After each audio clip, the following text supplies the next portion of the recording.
Well, welcome everybody to this special edition of Dimension. I'm so glad that you joined us today. We have a very, very special show. But before you do anything, I want you to like, subscribe, and definitely share. We're going to be talking about relationships, as we said earlier. And I know that I'm missing somebody here. I know that Pastor Jay isn't with me, but I have a very, very awesome guest with us today.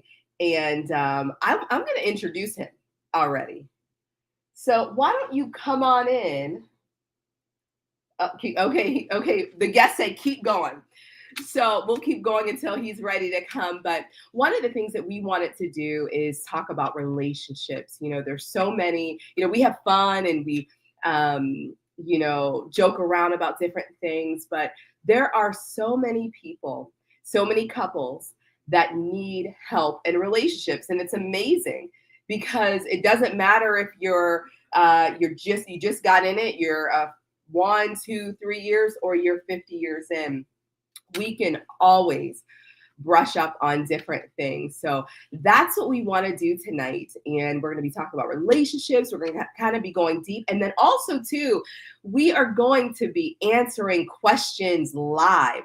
So if you have any questions that you'd like to send us, to send our way, we'd love to answer those questions for you. Anything that you have on your mind. Maybe it's not you, maybe it's somebody else. Maybe you're seeing somebody else in their relationship struggle, and you'd like to ask for them. Definitely do that. One of the things I think for me, one of the biggest things is communication. Communication, I think, always trips up couples. And so we're going to talk about some of the tools that will help you navigate and journey through some of the communication pitfalls. And we're going to be doing this all from a biblical perspective as well. So are you ready, guests? You ready to come on? All right. Grab yourself pad and pencil, because the love doctor is about to speak.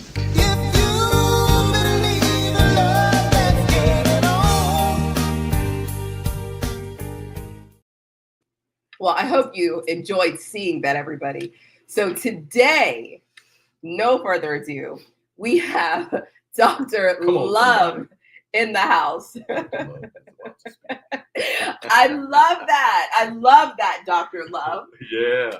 And you look good. Well, I had to bring it out for y'all. I want to make sure if Dr. Love is going to show up, I can't come with my regular stuff. I got to come with my attire ready to represent, because Dr. Love is in the house and I'm ready to make some house calls. I'm ready to answer your questions. So listen, if you have questions, you can type them in the chat if you want.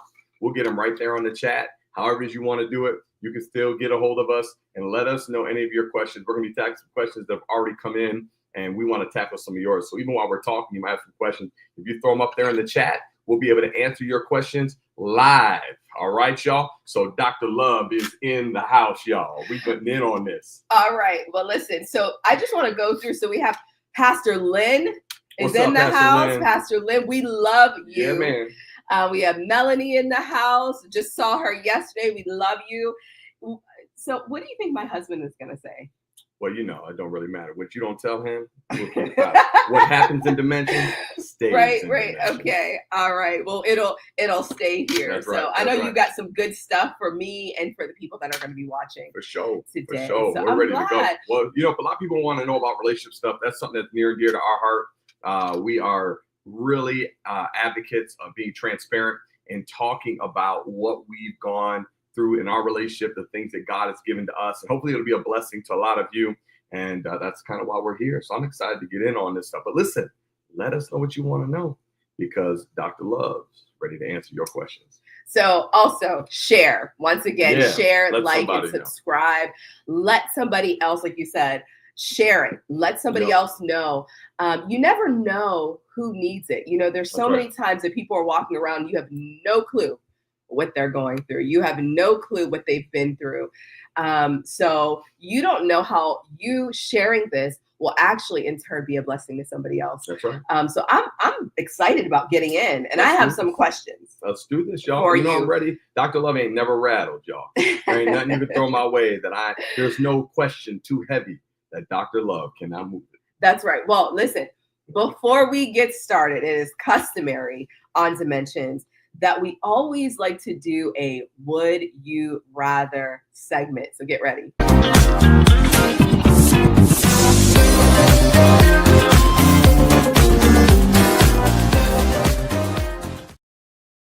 All right, so we are back. We're ready to do Would You Rather. I don't think I've ever done this part just with you. No, We've done it with our guests, but I haven't done it with you. No. So, and I haven't shared these questions with you either. So are you ready? I'm ready. All right. Would you rather, and I'm just going to go right in. Go right in on it. Let's go, y'all. Would you rather kiss for 15 minutes or cuddle for 2 hours? See, Are you you want ready the for Dr. this? Love answer, or you want the J. Anthony Gilbert, the husband, answer? I want whatever came to your mind first. That's what I want. You know, that's a tough one there. It depends on what mood I'm in. Okay. You know what I mean? So, sometimes Dr. Love's got different moods. You know what I'm saying?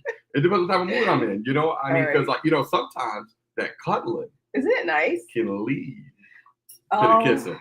Yeah. And then sometimes the kissing can lead to the cuddling. So I think it all just depends on what type of mood I'm in. I don't know if it's would I rather have, it's a choice for the rest of my life, but I'd rather cuddle for 2 hours or kiss for 15 minutes. Man, I think I take a kiss because you can cuddle when you kiss. So I'll take that. So you can do both. I'll take that. Yeah, you can't kiss. That's you, smart. So I'll probably take both there. That's what I would think. Everybody, I'm going to tell you right now, there is nothing better than coming home after church, cuddling, laying on the couch. God changing moved your into church. Oh, I talking know, about what right? God Isn't that great? You ever see that commercial where they come home? No, it's not a commercial. It's a commercial. It's a reel, I think, a reel or a meme or something like that, where they come home from church and they just strip all their clothes off and they're ready to go. I mean, they change their clothes. They don't strip their clothes off, but they change their clothes off so quick.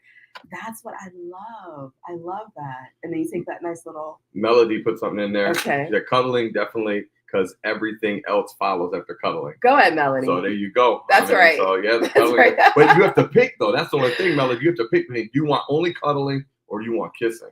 That's the whole purpose of Would You Rather. Right. Would you rather? So you can't lead into other things and have your cake and eat it too. That's why I was saying I can kiss you, but I can cuddle with you while I'm kissing. So that's right. So you can kind of do both. What would you that are watching? What would you choose? Would you choose the 15 minutes of kissing? But I guess you should be a good kisser, right? Yeah. Well, I was going to mention about that, but I'm going to get myself in trouble. I'm just going to say it. I'd like to what? Go ahead. No, go ahead. I want to know too. See, I don't know about y'all. If I'm kissing, I want a kiss. Don't come at me with this stuff here. You know what I mean? I want the kiss. I want them soup coolers. You know what I'm saying? That's what I'm looking for. Dr. Love likes the soup coolers, y'all. Yeah, that's Come on, somebody.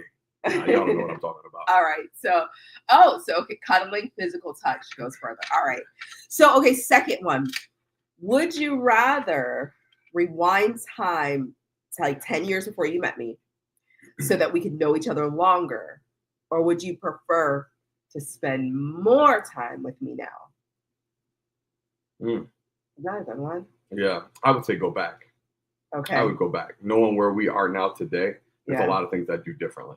Yeah. So I've learned a lot. So if I was with you 10 years earlier, we talked about having more kids, things like that. A lot of things we do differently. So I think for me, even though I'd have more time with you now, I would rather have the earlier years and be able to do some things differently.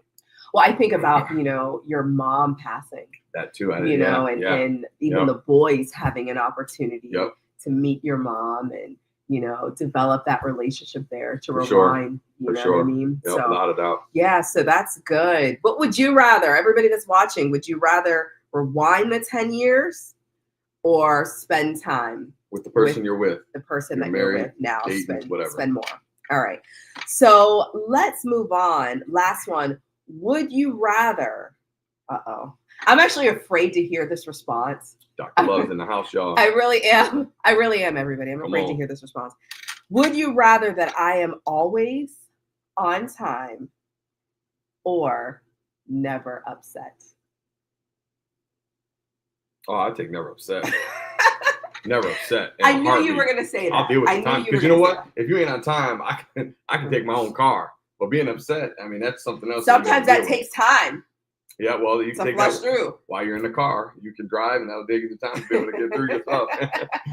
No, I would definitely take Never not getting upset. Ladies and gentlemen, whether you realize it or not, I'm more serious and all that and more detailed, but I do not like drama. I don't like drama. I don't like arguments. I know it's all part of life. I don't run from it, but I'm one of the people, I like to keep the peace in my home. So whatever it takes to keep the peace in my house, man, I'll deal with being late. And give me that any day. Well, if I'm never upset, you can tell me anything that you want. Well, not even just that. And I'll never get upset. Just having the peace. Yeah. That is so important. Yeah. Listen, when you are on the front lines of battle and you're dealing with life and you're trying to take ground and pregnancy centers and traveling and speaking and pastoring your church and executive director and kids and all that, you got to have someplace to lay your head at night. You want to have a place where there's peace and rest and you can come home. Your home is your sanctuary. So for me, that's probably more important than anything else. Well, I've heard it put this way. No, N-O, God. No, N-O, peace. But then you know God, K-N-O-W, you know peace. Amen. And it is so important. You don't want to give up your peace for anything or anybody, because sometimes when you give it up, it is so hard to get back sometimes. Yeah. You really have to fight. I just want to mention that. So Savannah, we love you, Savannah. Thank you for jumping on with us. More time now, she said. She's young, though. She's young. 10 years ago, what would she been, like 15?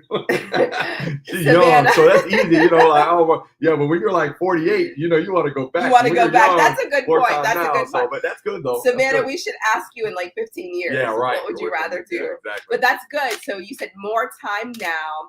We have to be more intentional about one-on, and that's good. We do. Yeah. We have to be more intentional about one-on-one time. I think about, when you ask people, hey, how are you doing? What's going on? I'm just busy. Yeah. I got so much going on.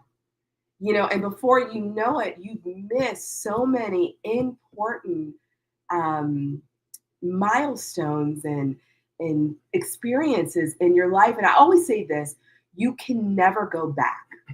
You can never go back. You can't, even though we've asked this question and, we had fun with it, but you really can't rewind. No, you can't. So I encourage everybody to make sure that you spend the time with your family, you spend the time with your loved ones, you make sure that you have that quality one-on-one time. I know that things get busy. There's a lot going on in our lives at times, but it is so important that we make sure that we take the time and set it apart and don't let anything come into that time and erupt it. But we, No doubt. No, hey, real quick, I want to give a couple of the shout outs. Tammy Lewis is watching us right now. What's up, Tammy? Hi, Good Tammy. to see you. And my man, Jordan J. River Simpkins. Jordan, nice. What's up, man? We're talking about relationships, and I am Dr. Love. See, some of y'all don't know, this is my your alter ego, as we want to call it, Dr. Love, and that's what we're doing on this podcast episode. We're answering your questions biblically, however, from our experience and everything else. So those of you that are in, take a minute right now, like, subscribe, follow, do all that good stuff again. So there's other people that are going to hear, because we're about to get in on some good stuff. You have another question, or are we good? We are good with the Would You Rather segment. So we're going to get deep into the relationship questions. But before we kind of go deep, I would love to know, and I want everybody else to know, how did you come up with the name Dr. Love? How did it come? Did you come up with it? Was it attached to you somehow? What happened? If anybody should know the answer, that should be you. Well, I do, but I want you to share it. I want you to share it. The love power of Dr. Love, y'all, that's in the house. Now, on the real, actually what happened, I've always had a passion for relationships. And so I would be on television sets and they would call in about relationship questions, and they would always just appreciate the wisdom and the advice and the insight that I would have. So they just started calling me Dr. Love. And so I have that on Hard Questions. If you've watched that on Cornerstone Television Network, on any of the daytime shows, whether it was Hope Today or whether it was Unscripted Faith or that, all that, it's all carried through with that. And so Dr. Love is kind of just something that kind of came to me from people. People called me that. So they said, you should play off of that. So we're adding that 2 dimensions. We're doing a special series even this Sunday in church, a relationship part 2, talking about how to show goodness in relationship. It's deeper than what you think. It's not just, well, how do I do something nice for them? There's a whole lot more to that. So that's just something that we're going to play off and being able to use that. So at any time that you have a question, even if Dr. Love is not dressed up in his finest, I will always be here for you. And so if you have questions that you want us to answer about relationships, whether anonymously or you want us to know, just send them to us because we're going to tackle those questions. And, I really believe, before I kind of go into here, I really believe that I see it, not even believe, you see godly relationships under attack. Yeah. And I think it's so important to have the tools. I remember somebody told me back in the day when they got married, I mean, they're 40 years in at this point, almost 50 actually, almost 50 years in. And they said, their marriage counseling was just, they came into the pastor's office and the pastor said, well, you have a job, praise God, amen. You have a job, praise God. All right, you're good. And that's how they were sent off. I had a lady come to me not too long ago in our church and said her premarital counseling, the guy, they were having some issues getting into marriage. And then when they got married, sat down with their pastor, said, listen, don't worry, 90% of all your problems will be answered in the bedroom. And I was sitting there thinking, I said, now, that is the worst advice anybody can give. Matter of fact, I tell people this all the time. If you don't have true intimacy, that marriage bedroom is going to get old really, really fast. You ain't going to want to be intimate and have sex with somebody you don't even want to be around. That's right. In the beginning, you might be able to push beyond it. But over a period of time, if you don't develop the intimacy, if you don't develop and work through those things, I have found out what makes the marriage bedroom so much sweeter. It's the ups and downs of the relationship. And what I mean by that, you have those times where you hit those down moments, you're not getting along the way you should, and you make a decision to go deeper in your walk with one another, and God does a work in you, and you come back and you restore the relationship. And then there's this newfound love that you didn't have before you just went through that trial. Yeah. When you are in a relationship and you go through trials and you choose to stick it out, the love goes deeper. If you have 2 parties that are willing to work on it, that love goes deeper and deeper. And that's what renews and rejuvenates your sex life. It's not different positions. It's not how freaky you can be and how much chocolate syrup you got or something crazy. I mean, whatever it is, it's not any of that stuff. The chocolate hey, I can come up with all sorts of stuff that people try to come up with. Listen, I've been pastoring for 30 years. I have heard it all. I have seen it all. Nothing surprises me.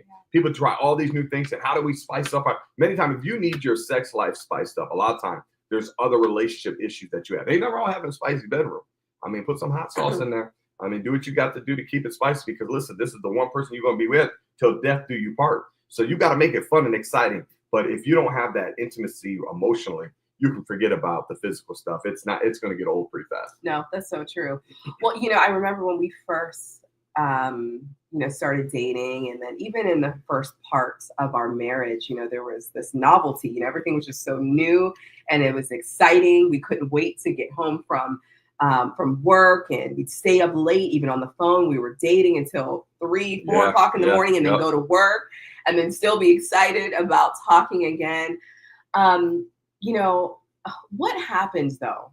You're 5, 10, 15 years in, and the novelty actually wears off. And I know some of you know exactly what I'm talking about. The novelty wears off. Complacency sets in.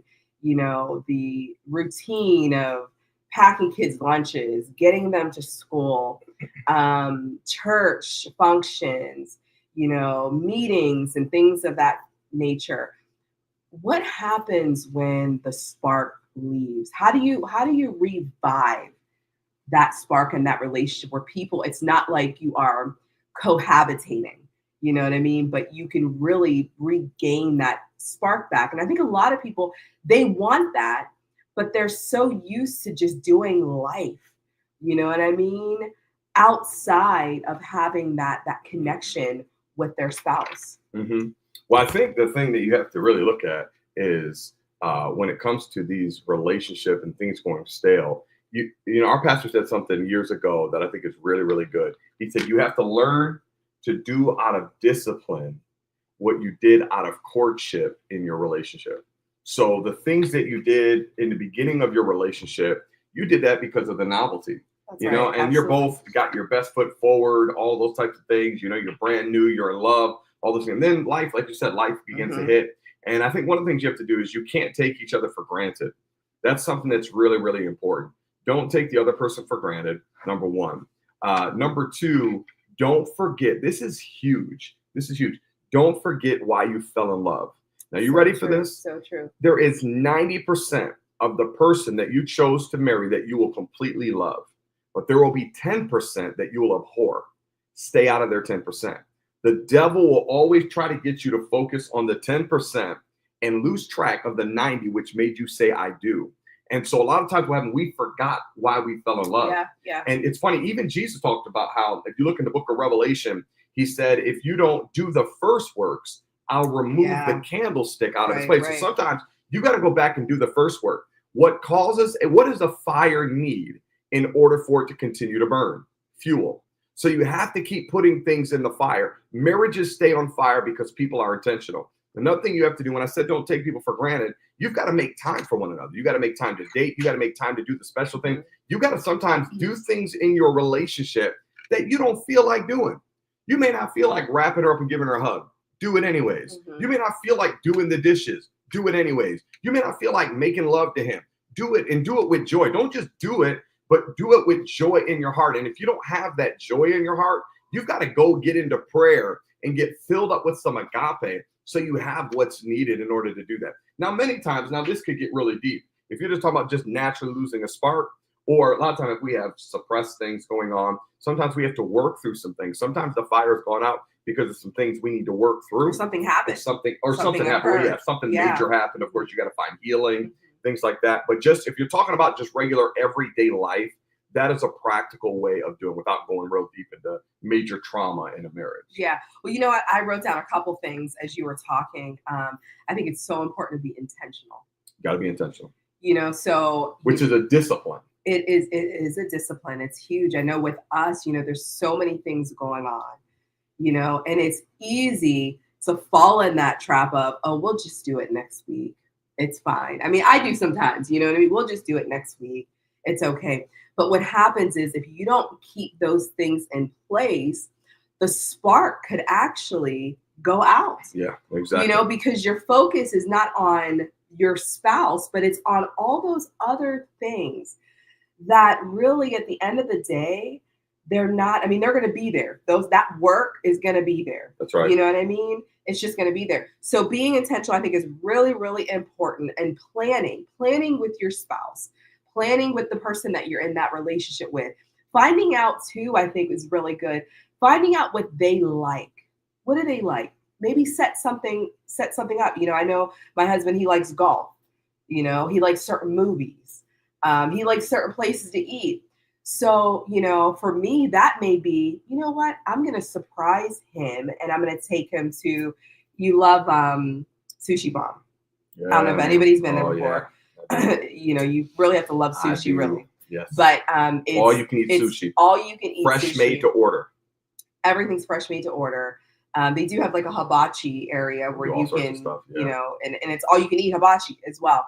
But anyway, so I would take him to someplace like that and try to regain and reignite that spark. It's amazing what something even as small as that can actually do for your marriage. That's right. When you say, you know, I'm just going to take a couple hours and I'm going to be intentional about it and watch what happens, watch how everything unfolds. Well, let me mention this as well. You know, it's very important. There's some of you that may be watching or listening right now. When's the last time you did some of those first things for your spouse? And this is the thing. Let me say this. You have to get out of the mindset, I don't feel anything. There are times in life you don't feel like praying, but you still need to. There are times you don't feel like going to the workout room. I mean, if you're like, oh man, I don't feel like working out in the morning, you still got to go. There may be times you don't feel like eating right. There may be times you don't feel like budgeting. There's a lot of things you don't feel like doing, but they are necessary evils, if you will, when you don't feel like doing that, you have to still do anyways. So it's important that we learn, even in our relationships, you have to do out of discipline. Now, what you did out of passion in your courtship, it is a choice. Love is a decision. And what will happen, your feelings will follow your heart and your will and your desires. So what happens if I just say, I'm going to reach out? There's been many a time I'll reach out to her and maybe I don't feel a whole lot, but as I reach out to her, as we're holding each other, all of a sudden it's like, wow, the love begins to spark back. So I want to encourage people that are listening and watch right now, go do something even tonight for your spouse, for your boyfriend, your girlfriend. Now, don't do nothing too crazy. I just make sure I got to put that asterisk down there and parenthetically insert something. If you're not married, don't go too far, but just do something nice for one another, love on each other, and it'll be amazing of what. Matter of fact, some of you, if you do it, your person probably look and say, well, what are you doing that for? Yeah. Like, they'll be like, what's all that about? They'll think what did you do wrong? Something like that. You're just turning over a new leaf. And if they give you that look, that means you haven't done some things in a while. You know, it's amazing too, what happens when you stay in the bed. Even if you're angry, don't go anywhere. I don't care. I mean, there were sometimes, this is funny now, but there were sometimes I would take the sheets and I mean, I am all the way. Oh yeah. On the edge, about to fall off, but I'm in the bed though. You got me flopping around in that bed like a fish out of water. I was sitting there like, where are the blankets at? I didn't have nothing. All ice cold and whatnot. I tell people this all the time. Whenever we speak in America, you can tell what's going on in America. If I was to watch you one night in your bedroom, I'll be able to tell how close you are. Yeah, right. Just by the space that's between you. Yeah. That space in that bedroom it says so much. The marriage bedroom is the most sanctified, holy place in a marriage. That which you see there on the outward shows me everything of what's going on in the inner parts of that heart. And so I tell people, that's why you said come to bed. And I say this all the time. You're only one roll away from a connection. One roll away. So all you got to do is roll over and put your arm around them and says, I'm still here. I still love you. Everything might be perfect, but we're together in this and we're going to make it through. Well, you probably were a couple rolls away from me because I was far. Yeah, I was far on the edge of the bed. Bed too, yeah. So all right, one leg on the floor. So the second thing I wanted to mention was don't take the personality personal. Yeah, I think that's so important, everybody. I know a lot of times, even with us, looking back and going back on, when we kind of hit, there were certain things that were just your personality. But because I took it as an offense, though, because I couldn't understand certain times. Well, why couldn't you see it my way? Yeah. Why couldn't you do it my way? But you have a personality all of your own. And that's how maybe you did it. That's maybe how that was your perspective. You can be in an argument and still agree to disagree. That's right. And what I mean by that, too, is you can say, well, you know what? I really don't see it your way. I can't see it. Mm-hmm. But I understand maybe how you could have gotten that, or something like that, where you begin to really bring the walls down. Sometimes too, saying I'm sorry does a lot. Mm-hmm. It does a lot. I'm sorry doesn't mean that you're guilty all the time. Yeah. I'm sorry, really. Like when you're really sorry, there's times when we'll say it to each other, and I'm really sorry that we are where we are. I'm really sorry that he feels the way that he feels. I'm really sorry that maybe we couldn't get through it as quick as we should have or could have. So I think that's really important. Don't take the personality personal. So important. But yeah, because you have to realize too, you're never going to be the same. And I think that's a huge thing. I have to reiterate what you said. Mm-hmm. You sometimes you have to agree to disagree. Sometimes I just look at my wife, she'll be like, well, I see it this way, I see it that way. Like, okay, cool.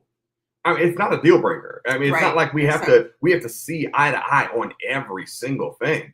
There's something she was like, I really want chicken. I really want salmon. All right, my favorite. Well, what are we gonna do? Well, we'll come up with salmon. Yeah. People, you got to invent something new. No, that she saw this chicken, I saw the salmon. It's over with. There's no sense splitting hairs and fight. A lot of people get over and fight over petty stuff. Yeah. Just let it go. If she sees something a certain way, she said, well, I thought it was this. Well, I thought it was that. Or you don't remember me telling you? How do you remember? Remember I did it. I know I don't remember. And you say it over and over again, like their person's eventually going to see it. They saw it one way, you saw it another. Just let it go. Let it go. It's not that big of a deal. And you're right. That thing about the personality, we got that earlier on in our marriage. and you have to realize we're completely different people, and the way we do things, the way we operate, it's completely different. So If you don't different, learn yeah, to manage that and learn what things to go after and just let bygones be bygones, you're gonna be fighting all the time because they're never gonna be you. She's the salt to my pepper. You know, she's the peanut butter to my jelly. You know, by themselves, it's all right. A jelly sandwich is all right. Peanut butter sandwich, all right. But man, peanut butter jelly together is great. That's right. You know, so that's what you have to realize. God gave you that different perspective for a reason. Well, and I think too, it's important. You mentioned about letting it go. It's important to really let it go. Yeah. Not to have your nose turned up or there's still something in your, spirit like, oh, all right, I'm going to move on, but you didn't really move on. Yeah. You know what I mean? It's so important just to let it go. Let it go. Let it go, move on, and make a decision in your relationship to love on each other. It's amazing what happens when you love on each other. I know when we've done that, we made a decision to love on each other. It's amazing how things just melt. Yeah, exactly. Things just melt. And then really when you look back and you realize, oh my goodness, I was fighting over what? There's a lot of times you don't even remember what you're fighting over. Mm-hmm. And then what happens when you make a decision to love, what's really left is that issue. Many times we found out too many times when there's a deficit of love, sometimes that's your issue. Yeah. Mm-hmm. So when you fill up each other's love bank again, something happens. So you got to know what things say, I love you. And most of the time, now you all ready for this?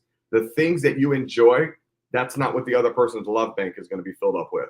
So you've got to do for them and find out, what do they like? What do they enjoy? What says, like I know with her, like I am a person, I could live on an island. I could live on an island. I don't have to have a lot of people around all the time. It's not that I don't enjoy people, but for her, one of her number one things is quality time. Mm-hmm. Me just spending time with her. If it's laying in the bed, if it's watching a movie, going for a walk, sitting out on the front porch, mm-hmm. She likes that time together. Me, you do that for me, I'm gonna say, well, that's wonderful. I'm glad you're here, but there's other things I prefer. You know what I mean? And so what it's amazing though is that doesn't come natural for me. That's not my natural inclination. So be careful. You're not giving your spouse what you'd enjoy. Make sure you know them well enough and you're giving to them what they say. And if you don't know, you got to ask them so then you can make your adjustment and be what they need. And I love what Savannah put. She said, yes, I've learned to turn the conversation on me. I'm sorry, I felt. And I think that's such a good point where it's like, stop accusing. Yeah. Because we don't know their motives. We don't know maybe what they were thinking. We don't know what they're feeling at that certain time. But we know how it made us feel. And I think if we focus in on, look, this is how I'm feeling. You made me feel, when you said this is how I felt. When you did this is what I was feeling inside. This is how it came off to me. Versus, you know what, when you did this, I know you meant to make me feel this way. I know you meant to do this. Listen, you're just nothing but a, whatever. But when you turn it around, and it really, what happens is it disarms, or it should disarm the other person to where the accusation isn't there. And then that person can then be all that they need to be to you in that moment. And sometimes that takes some working out and working through a number of times for you to really get it, especially if it is a new tool. If it's a new tool, hey, you try it, you keep going again. And you do it again, you try it, you get into it, you do it again. And you keep going and really until you perfect, and really it's a craft. That's right. Until you perfect that craft. Without a doubt. And when you do say that, those I feel statements are huge. If you can get away from finger pointing, even when you know they've done you wrong, if you can try to steer clear of that and say, when this happened, this is how I felt about that. And then what happens, then you make yourself human. And now you've opened up your heart to be vulnerable to that person. And then what happens, they have to now say, what am I going to do with this person's vulnerable heart? That doesn't mean everybody knows how to handle it well, but that is setting you up for the best line of being able to find reconciliation. Because otherwise, if you immediately just come in the person and say, well, you did this and I'm tired of you doing this. And you know what, every time you do this, and I've asked you a million times, not to them, the person, a lot of times, if they're not mature enough, they'll get defensive. They will get defensive. And then they're going to say, what are you talking about? I do this all the time. I only did this like 3 times in my life. Now you're arguing about how many times, and just be open, be vulnerable. A lot of times we're afraid to be vulnerable.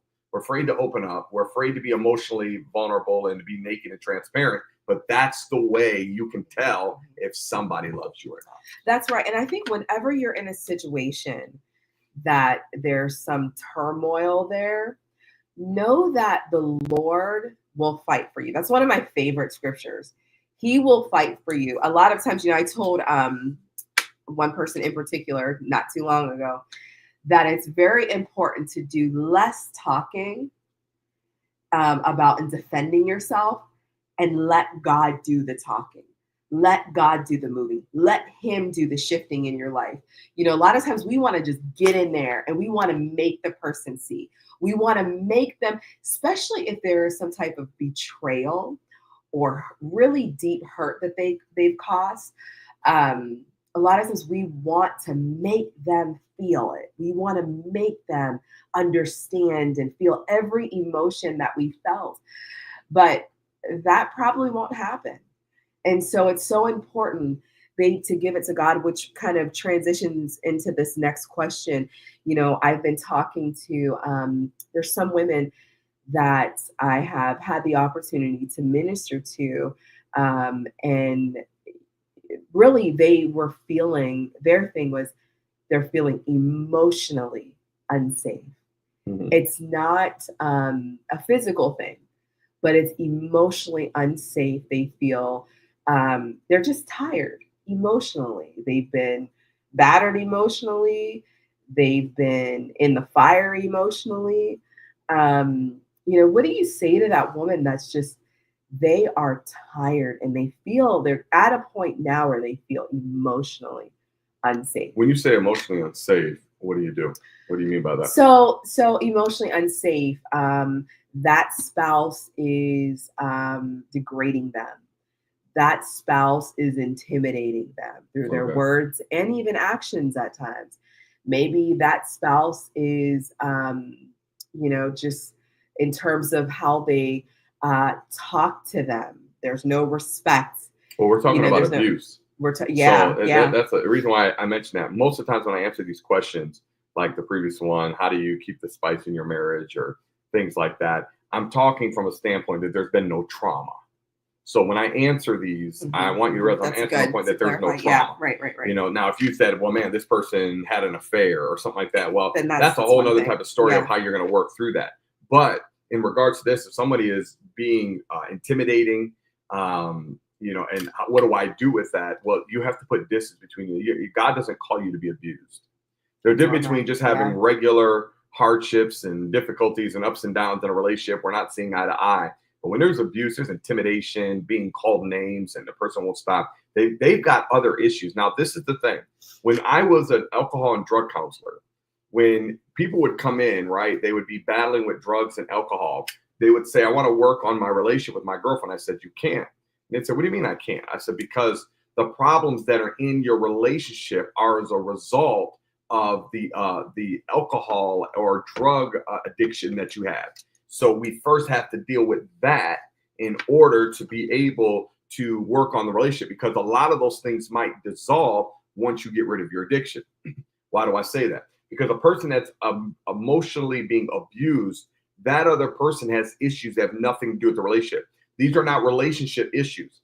They have brought this abuse into the relationship. And now what's happening, they're taking it out on you and they're unhealthy. So what they need to do, sometimes you have to take a step back. Sometimes you have to distance yourself. If they can't be safe, if you're trying to get their attention, if you've tried to talk to them and they will not change and they keep trying to hurt you, there is a time to back away from that relationship. Doesn't mean you have to get a divorce, but you got to let them know, until you can be safe, I can't put myself around you in that situation. So that person needs to go get help. They're probably going to need some counseling. There's a lot of things that are going on. That when people use intimidation deep down inside, the reason why they're intimidating is because they're motivated by fear and they're broken inside. So they're using fear to get that sense of power and control back in their life. And so they're using intimidation to get you to show that you'll stay with them and love them. And so there's some deep-rooted issues in those things there. So when you're dealing with those type of things, if you can't get through to them and they will not make the adjustment, my only advice to somebody is say, hey, it may be time to say, I need to do a separation for a season. I have to because otherwise you're going to end up getting hurt. And God didn't call you to be that way. That's right. So we're talking about abuse here. That's right. That's what we're talking about. Abuse. There may need to be some space that puts between you. Now, in regard to just regular, someone says, I don't feel emotionally safe to open up. Two things. Number one, has that person, the other party, created a space for them? Has that been defined? Yeah. So what is safe for her may not be safe for me. And what I mean by that, what it looks like to when I'm going to be vulnerable with you and I'm going to open up and share my heart with you, I need to, it looks a certain way. So I got to be what that other person needs. So if she comes to me and says, Jay, I don't feel like I can open up to you. I don't feel like I'm emotionally safe when I open up to you. Even if I've given her no reason, I still, at that point, I say, okay, well, what do I need to do in order to make you feel safe, to create an environment to where you feel that you can open up your heart? Think about that. The heart is one of the most delicate organs, and it's protected by all sorts of bones and cavities. Because so when you're asking that person to open up and show you the most innermost part of who they are, everybody has to create a space. So it's important that the party that's listening find out from the party that's sharing, what does that safe place look like? And then it's very, very important that that person be willing to do that. And then that person that is sharing has to be willing to open up and give that person the opportunity. If they get it wrong, as long as they're open and saying, okay, hey, I'm sorry, I want to make that adjustment, let them make the adjustment and then be able to try to resume that, because when those inner parts get opened up, it can get a little messy. And it's so you're so vulnerable during that time. And I think that's why it's so important, babe, for that listening partner on that other side to really, really make sure that they don't get offended by what the other person is saying, because we probably all have seen it where, you start to open up to somebody, and then when you open up to them, then what happens is maybe something that you said triggers something in them, and then they get offended, and then before you know it, offenses are flying everywhere because now they're offended, and then you're offended because they're offended, and you try to open up, and then it gets really nasty real quick, and then at the end, nobody has heard anybody's heart. Yeah. You know what I mean? So the mission at that point has failed. So I think it's really important to make sure, even go before the Lord. And if you know, okay, I have to be that listening partner, or whether it's a listening partner or the partner that has been hurt and you're sharing, there is a way that you share, but there's also a way that you listen. And so if you are listening, ask the Lord for just the right heart. God, give me the right heart, the right perspective, the right mind, God, to hear this person's heart. Let me not make it about me, but let me make it about them. Let me really hear what they are trying to say, what they are trying to communicate. And listen, it is so important. I know one of the tools, so this is another tool, one of the tools that it's really helped us navigate through those communication just roadblocks sometimes, is taking it one issue at a time. I think oftentimes, we'll go in there and then we pour out. Got our AK-47 just blowing people away with all of our stuff, man. And that person's getting hit with all sorts of shrapnel and everything else. But you know what, though? While you're spraying them, the other person, a lot of times, they're not even listening, babe. They're throwing hand grenades. They're actually thinking about what they're going to say in retaliation. So there's still a disconnect there. So even though you're talking, there is still very much a disconnect there. So, while the other person is sharing, and again, there's a way to share, you need to make sure that you really listen intently and you're listening to the heart. Not even yes, the words are important, but you're really listening to the heart. And you're saying, Lord, how can I be there for them? How can I be a better listener? How can I really, really serve them during this time? And I'm telling you, if you take that posture, watch what happens in your relationship. And you don't even have to pray. Let's go a step further. Something that we implement in our relationship. Ladies and gentlemen, this right here will help you. What she just shared, and then add this to it. You don't even ask the Lord. When they share, the first thing you should do, y'all ready? Here you go. This is the game changer right here. Repeat back to them what you thought you heard, and then let them tell you if you got it or not. So if she goes and she does a 5-minute, 10-minute diatribe soliloquy on all the stuff that she feels, how I'm a terrible husband and a terrible dad, and I'm just saying, getting all these things. And so I go back to her and I say, I heard you say I'm a terrible husband, terrible father. No, that's not what I said. Okay, what are you saying? And then you're not responding back saying, giving your defense or you didn't mean it. No. The first thing in reconciliation is be able to understand. So if someone's going to feel emotionally safe, they want to know they're understood. Even if you don't agree, just say, is this what I'm hearing? Yeah, right. I was in a conversation with a guy in our church today, and I was talking with him, and he had some different things that were going on. He spent probably 5-10 minutes or so just talking about all the things going on in his life. Before I started to give any input, the first thing I said, is this what I'm hearing? I'm hearing you say this. And if I don't understand, I say, listen, I heard this, but can you give me more input on that? Tell me a little bit more about that until I really, really understand. And because what will happen if I don't hear her correctly, and then I'm responding back to her, now she's not going to be heard. She's not going to feel like she's respected and loved. And then I'm going to be trying to speak to something that ain't even really the problem.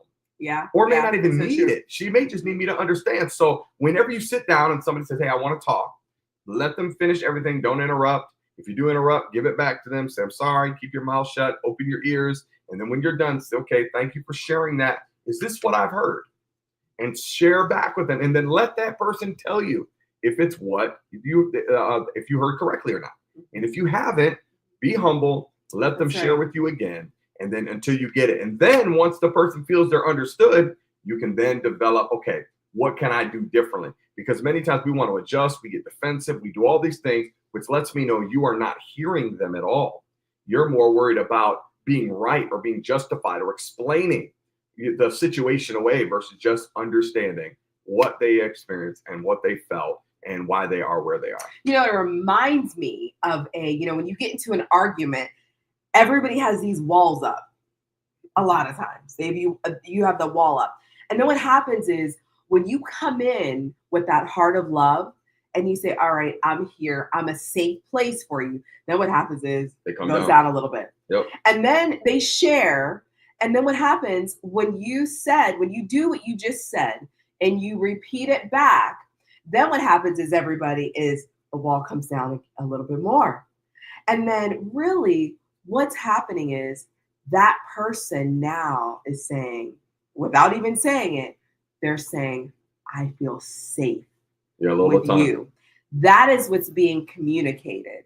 And then eventually what will happen as you continue to, practice this and you apply this to your communication, just conflict resolution, really, when you apply it to that, then it'll get easier and easier and easier. But I think initially, I know for me personally, when we first started doing that, I said, okay, all right, he really is listening.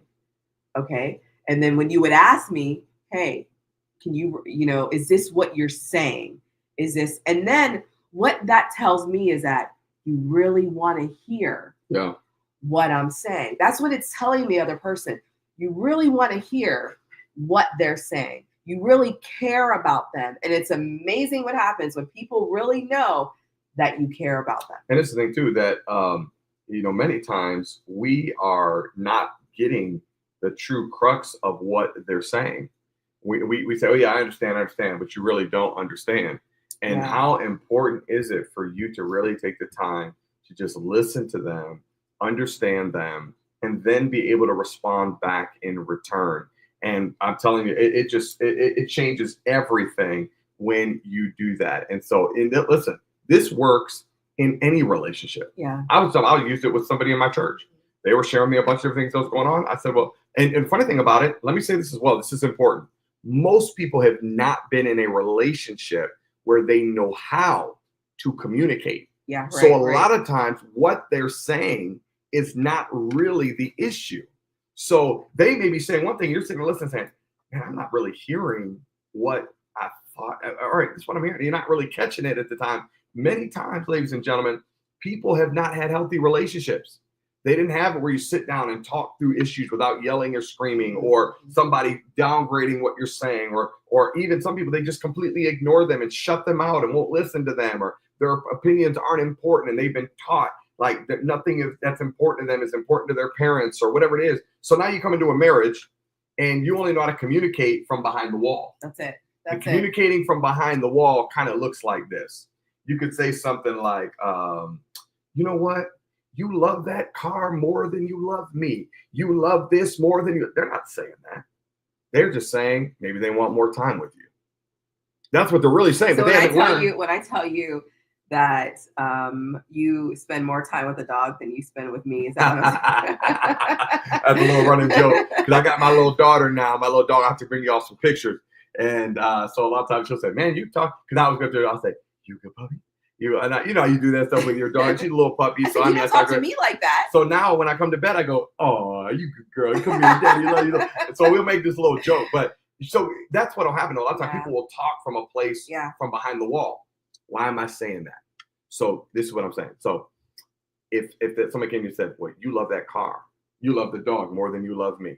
And they said, you'll spend that dog, you'll go buy that dog food, but you won't do nothing for me. So basically what I'm hearing you say is that I won't do anything for you. Yeah, okay. Well, what else do you want me to do? So what happened now, the first thing they threw that bomb at you, you have to be mature enough to say, is that what you're saying? Even if they come and you say, you're the worst husband in the world and you don't care about me. So what I'm hearing you say is that I'm just a horrible husband and that I don't care about you at all. Yeah, that's what I'm saying. Okay, well, tell me more about that. Why are you seeing that? Do you have the courage and the love to let them be vulnerable enough and take the shrapnel and not take it personal? I remember years ago, our pastor said to us something real profound. And this was early in our relationship, and she would say different things, and I'd be like, but she said this. And he said, well, just because she throws a dart don't mean you have to collect it. And I said, man, what wisdom is that? And I just wasn't mature enough to handle it at the time. Sure. And so there are times you have to be honest with each other, and you may not like what that person's saying, but you have to be mature enough to say, okay, if you feel you have to know if you're not the worst husband in the world, you got to know that. So even if they're saying that, okay, well, that's what I'm hearing. That's but true. you got to know who you are. So then you can dodge those and get to the person.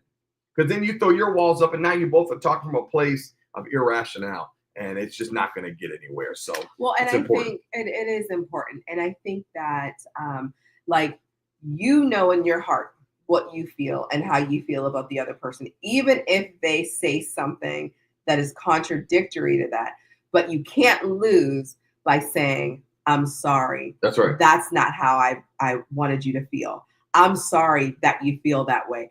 What can I do to make that right for you? What can I say something different? Can I do something different? You know, I think that's so important. You can't lose by that. We heard another analogy one time. There was a pastor that said his wife would say to him all the time, you know, they'd be in the car. You're driving like a madman. You're driving like a madman. He's like, I'm not driving like a madman. He was like, I'm driving the speed limit. I'm doing this. What are you talking about? They would fight over this. Yeah. I'm not driving like a madman. Then one day she said to him, the way you're driving scares me. Big difference. Big difference. Big difference. Yeah. And he said, well, I don't want you to feel that way. What do you need me to do? He completely shifted. Yeah, so right. It's so important that we learn we can't communicate from behind the wall. We've got to open up. And when somebody's saying something to you, you got to know yourself well enough that even if they're spewing all sorts of venom at you and shrapnel, you got to learn to be okay with it. You got to learn to say that just comes with the relationship. I'm not going to internalize that. I'm not going to take that personal. I'm not talking about calling names. And once again, whenever I talk from these standpoints, I'm talking about general just statements that people make. I'm not talking about intimidating, threatening, things like that, but just people talking from a place of emotion where they haven't learned how to bring their emotion into a rational place and deliver it with the right type of temperament that they should. So it's important that whenever I'm talking about these things, I'm talking about these type of things here. And when you learn how to do that, man, everything will change in your life. Absolutely. Everything changes in the relationship. That is so true. It's huge. Well, you know, when we hit those moments and we're not communicating well, or there's an offense of some sort, I find that there is the spirit of unforgiveness will begin to settle in, where, you know, you come up with, or maybe you feel they're not trying to hear me. They don't love me. I'm not going to forgive them because they did this and they knew they shouldn't have done this and they knew better. They knew what they were doing. What are the first steps to unforgiveness? Because I think unforgiveness, when somebody stays in unforgiveness, that can literally just destroy a relationship. Yeah, there's two things. First thing I'm going to mention is this. You have to know, I think every person, I'm going to take the long way around to get to this. I know we're almost out of time. But the first thing you have to do before you get married, I tell everybody's got to do it. You need to have a season where you've been single. Now, if you're already married, you can't do that. But the danger part of not being single and being content is that you will have luggage in your life. I call it junk in your trunk that you will blame your spouse for. So a lot of times, the first thing I tell people, if you have issues with forgiving, is it just the relationship or is this something from your past? If this is junk in your trunk that you're battling with, you need to go get help and get the healing you need so then you can learn to let go of the things you need to let go of. That's the first thing. Now, if the person is healthy in a relationship and they're both healthy in a relationship and there's just issue with forgiveness, one of the first things that I do, I realize this. I always put myself in their shoes. Yeah. What do I mean by that? That's good. Blessed are the merciful, the Bible says, one of the Beatitudes. These are the attitudes of the kingdom. So he's saying, blessed are the merciful, they will receive mercy. So whenever my wife, she does me wrong, somebody does me wrong, the first thing I'm thinking is, okay, I want to have mercy, my mercy tank filled up. So when I need it, God, I can get it from you because I bestowed it to others. That's right. The second thing I do is I remember how many times God has forgiven me. How many times I've forgotten to drop the ball. How many times I've done wrong. People that have unforgiveness have self-righteousness somewhere in their life. They have forgotten somewhere that they're just as sinful as the person that needs forgiveness. And that's what the scripture talks about in Matthew chapter 18, about the man that owed God, owed God like $1 million. And God forgave him everything. He says, go ahead, go about your business. And then the other guy owed him like $100. And the Bible says he grabbed him by the throat and choked him and said, pay me what you owe me. So the Bible says that God came back and said, listen, throw him into the prison and let him work off every single solitary cent. Let him stay in there till it's done. He had forgotten how much God had forgiven him. So I believe that's where I would start with that. Now, the other thing, though, that's important, forgiveness is not reconciliation. So true. So that is important. True. You have to forgive if they never say they're sorry. You have to forgive if God forgives us, even if God forgives somebody if they go to hell. They're forgiven. They just never received it. That's right. That's the reality. So that's where a lot of people say, oh, yeah, God died for everybody. Well, he died for everybody, but you still got to do your part. In order to be reconciled back to God, he's forgiven you and forgiven every person who's done the most heinous sin in the world. But that reconciliation requires two parties. So don't get it twisted. Don't think that forgiveness means you got to bring them back into your world. When you forgive somebody, that means you're giving them the opportunity. You are keeping an open heart to reconcile. That is what forgiveness is. I'm open to the possibility of some type of reconciliation when it can be done. Now, there's sometimes you just can't reconcile certain things. There's nothing you can do. Yeah. But the reality is, though, on most things, when we're talking about outside of major traumas, we have to be willing to look at ourselves, look at how God forgave us, extend mercy, and remember ourselves as well. Even God says he remembers our frame. He knows we are dust. We have to understand we're dealing with fallen people, and they all need mercy and grace. And that's the first step. Wow. Wow. That is so good. I love how you said that because that's true. We are dealing with fallen people. There is nobody perfect on this, and we are fallen. Absolutely. And I loved how you made the clarification that there is a difference between forgiveness and reconciliation. Because not everybody you're meant to reconcile truly. And there's certain people. I know there was somebody that was telling me a story of somebody who is in jail now for an act that they did against one of their family members. Now, they probably won't reconcile, but we are told to forgive. And so that's so important. We'll think about that. And let me give you an example. Maybe you were raped. Maybe somebody molested your child, or something, some heinous crime like that. You're not going to have that person in your living room. I mean, you can forgive them, but I'm sorry, I can't. And people say, well, isn't that total forgiveness? No, I can't subject my child ever again to something like that. I can't trust you with that. And plus, it would do too much damage possibly to the child. Well, that's wisdom. Well, exactly. But a lot of times people think, though, people have been taught forgiveness means you got to bring them right back into your world. And if you haven't, and you have any type of, if you have any type of common sense, then that means you haven't forgiven them. Well, no, I'm not bringing you back in my world. There's certain things you don't get back. There's some things, once you break them, You can be forgiven, but you can never get it back. There's just some things you just don't come back. Well, and I think that's the difference between maybe something light, okay, That's, light offense with major versus traumas. something more egregious. Right. So you would handle those two things differently, of course. But, as we're wrapping up here, I would love to know, if we can kind of end on a little bit of a higher note here, fun note. What did you love? Like, what's one of the, and if you have a couple or 2, 3, you could share, but. We're talking about you? Yes, that's why I gave you more options. That's why I said if you have more. I know, 2, 3, 4, 5, 10. If he talks about me, you can add some more in there.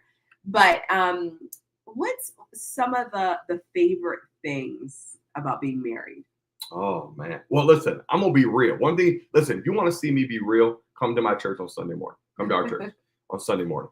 I will be real. I think Savannah just dropped a question. What we might be able to do that. Okay, let's do Savannah. We want to. We'll get to it later if we can. But I was talking about how we saved ourselves for one another until we got married. And what I mean by that, we didn't have sex until our wedding night was our wedding night. So my thing is this: is that one of the things that I loved about being married is the fact there was a woman in my bed. And so a lot of people laugh at that but I would be at work and I'd be like, there's a woman in my bed.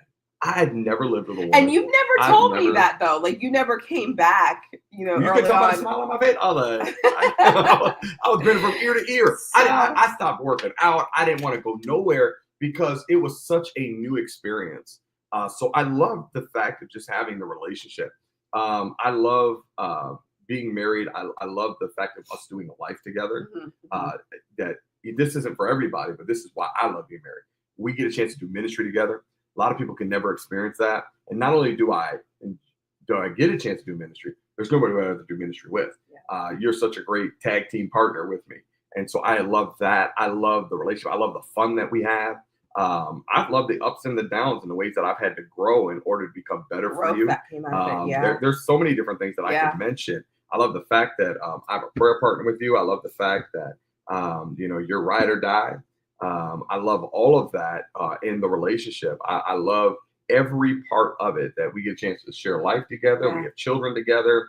We have the same dreams that we're running after. We support one another. Those things. I mean, there's so many things. I know I can trust her, and that no matter what battle comes my way, I know she's got my back. All of those things. And that's why I say this all the time. I waited 12 years. I dated one girl for like 30 days and like 11, 12 years. And I waited for the right one. And I'm so glad I did, because I couldn't be doing what I'm doing right now. Couldn't be doing it.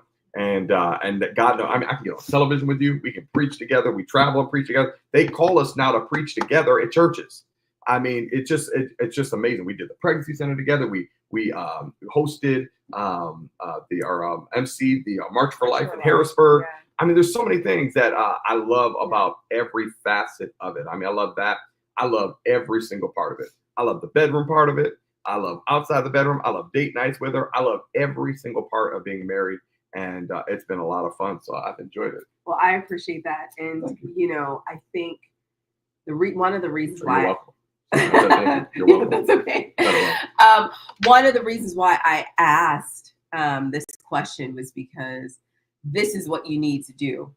You need to go back to that if you're having some trouble in your marriage. Yep. If you're at that point right now and you're kind of hitting a hard spot in your marriage, go back, and just tell each other if you can. There's sometimes where you're able to be in a good spot where you can sit across from each other and say, hey, I love when you do this.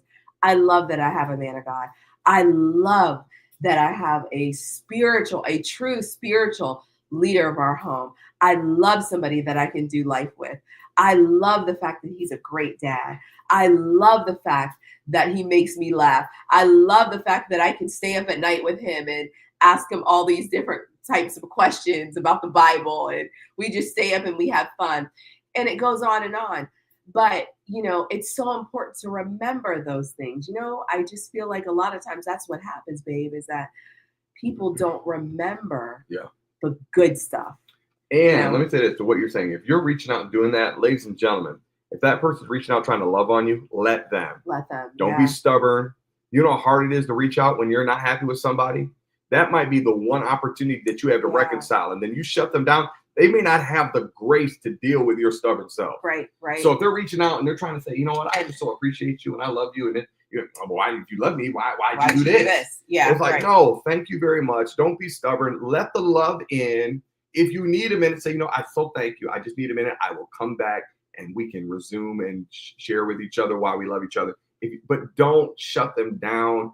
Be good to one another. Be loving. The Bible says it's the goodness of God that leads us to repentance. So it's important that if that person's doing those things, that we're open to one another and being willing to share our heart back and say, thank you for doing that. Like we've done that for each other. There'll be times maybe she's not happy with me and I'll go up to her and I'll try to, put my arm around her. And I don't talk about doing things sexual. I mean, you can't always go there. There are times that might happen, but most of the time you got to be willing to, especially men to women. Yeah. Now you do a woman, you might be able to do it to the guy. I mean, he may let you get away with it. That may work, may not. Just depends on how he's wired. Yeah, that's right. But ultimately, you want to do something that just says, "I want you. I want to be together with you." Now that may lead to the bedroom happening, but that doesn't always mean it's going to get there. So it's just about the other person. If they're reaching out, be open. Don't be stubborn. I wish somebody would type that in the chat. Don't be stubborn. Man, just open up your heart and let it in and then give back to the other person. You talk about forgiveness. One of the biggest ways, the second part of forgiving, you got to forgive. It means to give before. That means I'm giving to you before you've paid me back. That's what forgiving before that person does everything right. And that's why a lot of people withhold, because I haven't forgive. So forgive means you don't earn it, you don't deserve it, you didn't pay for it, but I'm forgiving you. So I'm going to give. And that's one of the telltale signs that you have forgiven, that you've forgiven someone, that you're willing to give to them. Amen. That's so good. Well, I just want to speak to those people out there that, you feel like you are done with your marriage. You want to throw in the towel, and I just really sense even the presence of God here, and just the need to share with you that, hey, don't throw in the towel. That's right. Don't give up quite yet. Trust the Lord. Just give it to him. There's some of you've been trying to fight with your own might and your own strength, and you've been doing things in your own way. And I just believe right now the Lord is just saying, hey, give it to me. Watch what I do. Watch what he does in your marriage as you just surrender everything to him. Yeah, your spouse may not understand the hurt that they caused you. They might not understand everything that you're going through. They may not, and that's true, right? But I always think about whenever I hit moments like this, I always think, well, yeah, they may not, and they may not, but God does. He knows what you're going through. He knows the hurt that you've been through. He knows some of the confusion and some of the setbacks that have been taking place. And the fact that maybe you're thinking even right now, I don't deserve this. But God is in control. That's and, right. When you give it to him and you say, God, you know what? I'm going to step back and I'm going to give it all to you. Watch what he does, even the peace. And it's amazing how, that's why one of my favorite scriptures is that he'll give you a peace that passes all understanding, that'll guard your heart and your mind. And when you give it to him and you're connected to the vine, and you realize that the name of Jesus is a strong tower, and when you run to him, you're going to find safety. That is your safe place. So I just want to encourage all of you today that are maybe struggling or going through, we talked about that roller coaster, sometimes, you're up, but then if you're in that valley, you're in that low place. I just want to encourage you today, run to God, find that safe place with him, be that Mary right now in your life. And even if you're the guy, you can still have that Mary type of spirit is what I'm saying. And just sit at God's feet and just soak up everything that you need to soak up from him. Do that great exchange where all that weakness, all that stuff, allow him to make that exchange for strength, kingdom, supernatural strength in your life. And I'm telling you, watch what happens, even if everything isn't perfectly the way that you think it should be in your spouse. Watch what he does in your spirit, though. Mhm. Watch what he does in the atmosphere, even in your home. How everything, it's amazing how everything can be crazy in your life, but you can still obtain and live in a peace that passes all understanding, even a peace that people will look at it's crazy. A peace that other people on the outside will look at your Mhm. situation and they will even say, how in the world do you have joy? Yeah. How in the world are you able to have peace in that? How are you able to go to sleep at night and get good, not just sleep, but good rest as well? Because it's the Lord. So I just want to encourage you, take that towel that you've been swinging around and you thought you were going to launch it out and say, I'm done. Bring it back in, reel it back in, and know that God is on your side, that you are on the winning team, and that take time, even this evening, whether it be today, night, morning, whatever it is that you're watching, say, God, I give it to you. It's in your hands. And I'm going to make sure that I run to you. And I'm just going to submerge myself in your presence. It's amazing what happens when you really submerge yourself in the presence of God. There are times when I would, not even relational, but things that have happened in my life where I needed just to submerge myself in the presence of God. I would just get away and just submerge and get new, fresh oil. Amen. You know, sometimes we're just empty. That's right. Sometimes we're just, it's just, we need some fresh, we're stale. We need some fresh oil in our lives. And that'll make all the difference, ladies and gentlemen. So on that note, I want to say it's been a pleasure coming on with you. This is thank you, Dr. Love. You know how we do, y'all. Yes. So it's been real. I hope you all have enjoyed this. And I hope that you take those closing thoughts that Pastor Tiff just mentioned and go get filled up. Go be good to those in your in your marriage, in your relationship, if you're dating, or even your to family, children, whomever. Yeah. Be good to those people and show them the love of God. That's and right. I tell you what, we have one, and I'll close with this. We have a thing in our relationship. If we were to start fighting today would be day 1. Then we'd have day 2, which would be tomorrow. On day 3, which would be Saturday, we have what's called, it's our 3-day rule. And we have to love on each other for 24 hours. And I want to encourage you to implement that into your relationship. Go be good. And if you don't have it, go to the Lord, get filled up like Pastor Tiff mentioned, and go back and give them that agape. And that will make all of the difference in your relationship, because love covers a multitude of sin. So that's what we have found out. And this weekend, have a wonderful 4th tomorrow. If you have not downloaded our podcast, go get it. Dimensions on every single platform you can imagine. Take a minute, and once again, to like, subscribe, follow, and share. Let somebody know that you've enjoyed this. Leave your comments and questions. Savannah, we got yours. We'll make sure we tackle that later on or on Sunday. And then on Sunday morning, if you don't got a church and you're looking to get more out of relationship stuff, come visit us, 605 Thompson Run Road, Another Level Ministries, or you can check us out online. We're going to be doing a little bit more of this, and we're going to be tackling even other questions that we've had as well. I believe we're going to have a great 4th. Me too. Because you've been out there smoking. Dr. Love is not only a love doctor, man, I can also cook on that grill and that smoker. I got right now a brisket that is resting that I cooked for over 12 hours. I got 4 racks of ribs that I'm getting ready to do with 3 different sauces. And then I also have 2 things of pulled pork and some kielbasa that I'm doing as well. My homemade mac salad, baked beans. Y'all ain't hearing what I'm saying. Dr. Love, he cooks in the marriage and he cooks on the grill. Woo! Come on, somebody. All right. Oh, man. Our kids are ready. They've been waiting. Yeah, I'm ready too. And so you guys have a wonderful 4th. Have a great day tomorrow. Enjoy it. Stay safe. Enjoy one another. Hey, if you're disagreeing with your spouse right now, go make it up. Don't lose this 4th. That's right. Don't lose that. Devil always steals opportune times. Don't miss this. Go make some fireworks. And Dr. Love will be back here next week along with Mrs. Love. And we're going to be back to do more with you next Thursday night at 8 p.m. God bless you. We love you. And we'll